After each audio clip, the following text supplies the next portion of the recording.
On September 18th, two mental health patients, Wendy Newton and Nicolette Green, drowned in the back of an Horry County Sheriff's Office transport van.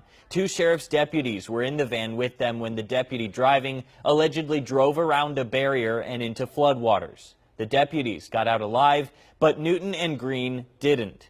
Yesterday, I sat down with family members of Nicolette Green, Donella Green Johnson, Nicolette's sister, who's been outspoken since this happened, and Linda Green, Nicolette's mother, who we're hearing from for the first time in this interview.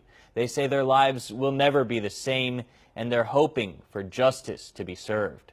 We didn't ask for any of this. My interview with Linda Green and Donella Green Johnson lasted 40 minutes, far and away the longest interview I've ever done. One of the moments that really stood out to me was when I asked Linda, Nicolette's mother, what she would say to Stephen Flood and Joshua Bishop, the deputies who were transporting her daughter and Wendy Newton, if she could speak with them.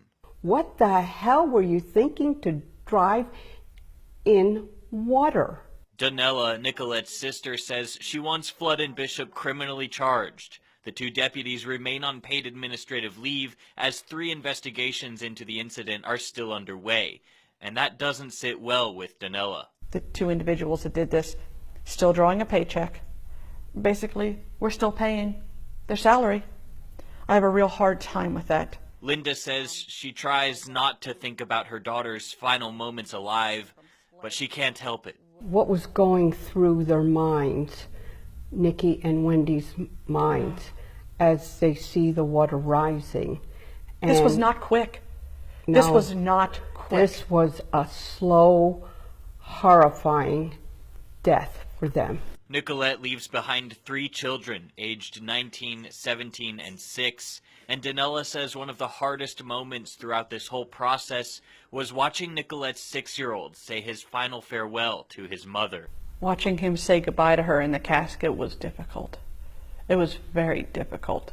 I wish that everyone who's involved in the investigation, the deputies, I wish they could have been there to witness that. Linda also shared something we didn't previously know about Nicolette. Something that probably isn't known in the community is Nikki herself lost a son at his age of 7 with Ewing sarcoma cancer.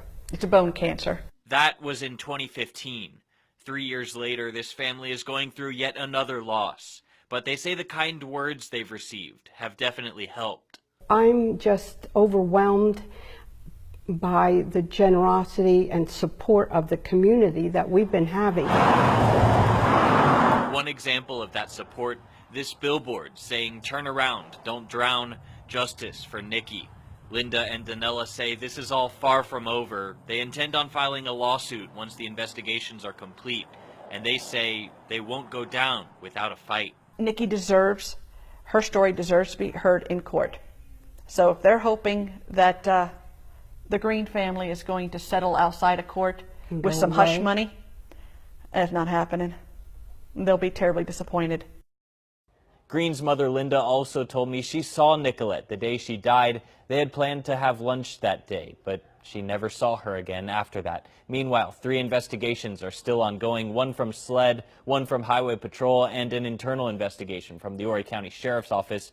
We're going to continue to follow this story as newer information becomes available.